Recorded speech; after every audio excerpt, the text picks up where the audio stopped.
નમસ્કાર. પડતર માંગણીઓને લઈને આજે સમગ્ર દેશમાં સરકારી, સહકારી અને ખાનગી બેંકોના 8 લાખથી વધુ કર્મચારીઓ હડતાળ પર ઉતર્યા છે. ગુજરાતમાં પણ આ હડતાળનો પ્રભાવ મોટા પાયે જોવા મળ્યો છે, જ્યાં 80,000થી વધુ કર્મચારીઓ આ આંદોલનમાં જોડાયા છે.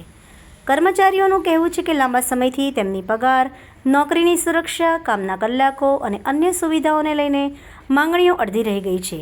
હડતાળના કારણે બેન્કિંગ સેવાઓ પ્રભાવિત થઈ છે. રોકડ વ્યવહાર અને ચેક ક્લિયરન્સ અને લોન પ્રક્રિયા પર સૌથી વધુ અસર થઈ છે.